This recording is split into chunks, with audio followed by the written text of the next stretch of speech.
was just really He was a fan. I was fascinated by him. Yeah. I was fascinated by him, and like I was kind of wording him up as the person I would like to kind of feel a rivalry against, because he was so hard on his sleeve. Yeah. He'd say things that other coaches wouldn't say. He wouldn't walk carefully, and so I was kinda like, looking wow, forward yeah, to this guy- seeing him for the next 2 or 3 years, because sometimes you watch the coaches' press conferences and Yeah. they're just, Yeah.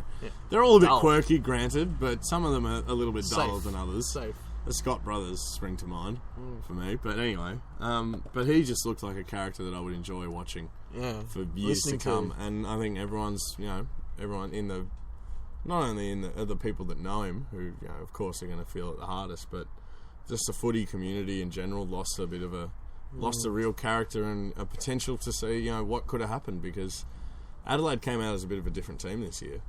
No one really had them pegged, being as good as they are, and they came out playing with passion straight up, weren't they? Yeah, they won their first game by 70, 80 points, and they beat North, who were in a prelim final the year before. I mean, they're going to be a fascinating story for the rest of the season. They are, and whatever happens with them, I think for once the whole over negativity of the media will take a back seat. Because whatever happens with Adelaide, if they lose their next 9 games or they win their next 9 games, I mean, whatever happens, I think everyone will just be 100% support for the people and support for the players and the amount of support there'll be for the staff and all this. And I'm not talking just the people they know, but just in general the footy media. Like, you wouldn't see anyone jump on Adelaide if they had a bad performance in the next few weeks. And I think the real humanity of it will come out. Just out of curiosity, how do you when you look back on moments or events that have been so big in the football field that they've affected real life in terms of society, communities, and the way we kind of see the paradigm? Yeah. Can you remember any other events like that have kind of transcended just a game of football? Jeez, I can think of 2. In recent memory, there's not a lot. I think maybe the passing of EJ, Ted Whitten, was one. That was a big Darren football Mullane, moment, but I'm talking Darren about Mullane, something. maybe. Yeah, that's more. Yeah, Darren Mullane was probably definitely the most recent thing. Definitely, because that had a huge impact on the culture of football, I reckon. I think so too. Yeah. Teams beyond in that, in the late 80s and early 90s were fucking, like their players were. It was a lot more easy going, and of course the code switched to AFL. But I think after Mullane, it wasn't a coincidence that a lot of anti-drinking, driving, all of that kind of. I think also that really came out after that. I think what started and I think it was part of the social movement as well, but also because of incidents like that in football in the early 90s, is that people did start saying that men weren't just ochre men who couldn't talk about their problems, who did whatever they did, and and EJ was EJ Wood is an example of that. He never got a checkup and ended up dying of something if he had been to the doctor. I didn't know that. 6 years before. I didn't know that. Yeah, and that's what his whole foundation is about, that his son runs, and the Legends game is the centerpiece of that. Is about trying to get men to go to the doctor after you're 40 and go get these checkups, because fly against the face of that stereotypical she'll be right, I'm a man type thing. Exactly, yeah. Try and you're not super tough. Doctors have a purpose, and talking about your feelings has a purpose, and just maybe to finish up, because I suppose we should go into some. We should, but Marshall liked this one. I reckon one of the biggest moments in football in history in terms of a social impact was Nicky Winmar. Yeah. Oh, actually, that photo. That's and that incident, that whole match, that whole result, the photograph. And imagine if the photo hadn't been taken. I know. Because it's probably happened week after week after week in years and decades before that. Things have slipped by the camera, but that managed to. And he took that moment to stand up for himself. Yeah. And I think that's another moment where football has, and I think. The thing with this whole situation with Phil Walsh, I think, obviously it's a tragedy and it's so dark, the circumstances around it. But even when you think about things like, what's his name, Mitch Clark, all the stuff about mental health issues. Yeah, I think that's it's not a coincidence that this stuff's really coming through and it should be supported. Yeah, because and the AFL and the AFL community in general are doing a pretty amazing job of... Geelong's done well with Mitch Clark, yeah. the way they've treated him. And now all this fallout of what's happened with Phil Walsh, I think it shines a spotlight there was also, on the real world about mental health. There was a moment after the Richmond GWS game where all the players were milling around in the middle, ready to do the circle, but the coaches weren't out there, and Jack Rewalt was talking to all the players, both from both sides, and from all reports since, he was saying basically along the lines of, go home, hug your families, tell the people who you care about that you love them, and because you never know, because he's also experienced huge tragedy, with his 25, 26-year-old cousin and Nick Rewalt's sister passing away earlier in the year. So and now in 2 weeks' time, Richmond are going to play St Kilda for the Matty Rewalt Cup, and there's going to be 30-something thousand people there, and hopefully they're going to raise a fair bit of money to support a foundation. It's really impressive the way they get through it, and the way everyone pulls together as a bit of a community. Yeah. And they use football because like you said, it is an escape for thousands and thousands of people. For us, it's a thing to go to leave your problems behind, and it's like one of those things. And to be honest, being at the games on the weekend was weird, because it was when the game was being played, you were just thinking football. Yeah. The moment it finished and the moment the song wasn't played, you knew you were back in reality and the reality of the situation that everyone was in.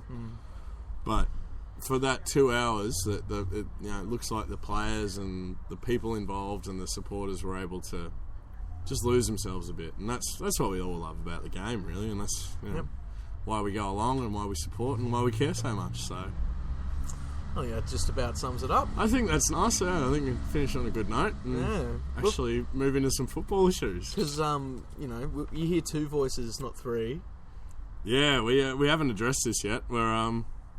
We're once again a man down, 2 weeks in a row. My excuse was being over in Byron, and very nice sunny little holiday we had. Indeed, it was nice to see Sam the Jam Maloney jumping on, and he was good. Yeah, it was good to have him all on, our number one fan.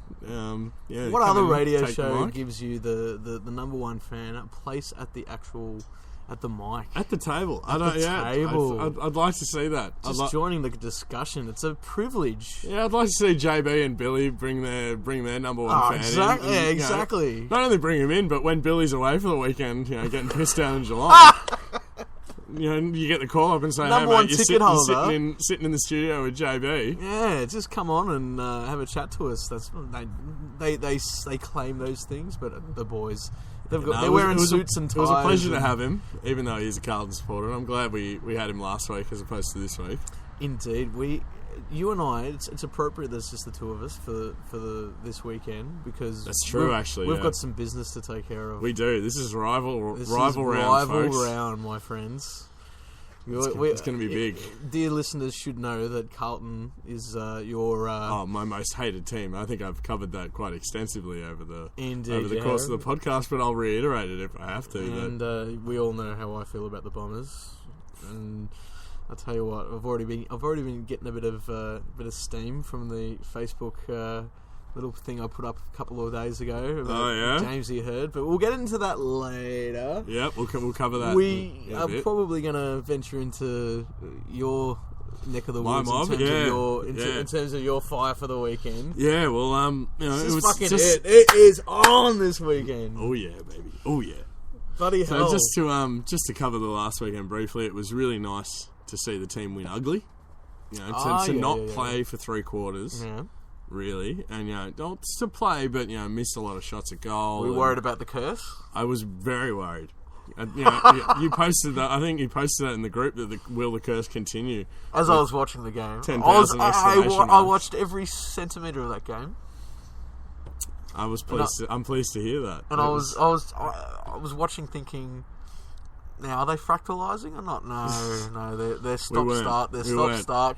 But kicks into the forward 50 were very sloppy. They were very ordinary. But I tell you what, when you can play like crap and then turn it on for a quarter and win the game, that's what Freo did to Brisbane. That's what Hawthorn have done to a number of teams this year. Is slogged it out when the going's tough, but When the game needs to be won, they stand up. You played at a very average top 4 quality team game, if you know what I mean. Yeah. Like an average top 4 team. Yeah, well, we played... a top 4 team playing an average game against a lower side. Yeah. Even though GWS weren't that short. Well, you know what? Before they lost Mumford, everyone was thinking they might be a top 4 chance. So it's interesting how quickly perceptions change, because Mumford goes out, but their midfield hasn't changed, and their midfield is good. They're very good. They came to play. Like it wasn't just a case of Richmond being off. If we had kicked a bit straighter, I think we might have. You know, the game might have been done a bit earlier. And it was still, for me, a match of a team that's undermanned a bit. Yeah. Backs against the wall, playing away from home, playing at a hostile territory. They brought everything. A still developing team, playing really, really well, but just not being able to get that win against a team who, by like paper, I said even before, I think you guys should have definitely won that game, even though the curse still. Oh yeah, on paper, we should have won that game. You managed to play 3/4 of average football, average football, very average. And you go into 3/4 time, 50, when you saw 3 goals down, Hardwick pushing people around at 3/4 time. I was excited when I saw Who did he push? Who did he lay his hands on? You know what? Who got after watching the footage and listening to all the stuff they put up on the club website, apparently he didn't care who was in front of him. It was just a matter of point, and he's turning in mid spray. Who would you not argue as in a coaching circumstance at Richmond? I wouldn't poke Dustin Martin in the chest. So you know what? Like, even I noticed one thing in particular from the weekend about Dustin Martin is that there was a bit of a dust up going on. Yeah, there was. There was a bit of a melee, and Dustin Martin was in the middle of it, and one bloke had him around the shirt front, and there was another bloke in his ear with his fist on Dusty's shoulder, and Dusty still had that cold stare. There was no grimace, there was no fire in him. He has got dead eyes. He's got dead eyes. He's got dead eyes, and that flat mouth. A gunslinger face. Yeah, a real man with no name. He's a man with no name. And I saw that and I thought, you know what? I'd rather see some bloke raging and screaming at me as preparing to fight me, as opposed to this death stare of utter confidence of I'm too bad for you. He looked at him like it was like he's just a piece of wrapped up glad wrap meat. Yeah, what are you doing in my way? Don't argue. Just do I eat this thing in front of me or not? Yeah. But just no, looking at him like he was a specimen. What is this strange thing that is inhibiting my forward movement? I shall push it aside. Don't argue with me. You're going to get your boy up or what? Your laptop's closed. My boy will be coming up. We've got a few guests. I just wanted to cover the last week the Giants game a little bit, and just say it was scrappy, it was ugly, but we got the win, and at the end of the day, the 4 points is all that matters on the march to top 4, and we're looking ahead. And we are looking ahead with this song, with the track. I'm looking ahead to my greatest enemy of my life. So what do you want to do? I was taught as a child ABC. Maybe, anybody but Carlton. Really funny stuff I hate them. I mean, I want to crush my enemies, see them driven before me, and hear the lamentations of their women. Maybe we go down there. Buddy Michael Ciccarella and James Maloney this weekend, who I haven't spoken to about this, but I'm throwing it down. Boys, if you're listening, I know you will, Blue Mel, because you're our #1 fan.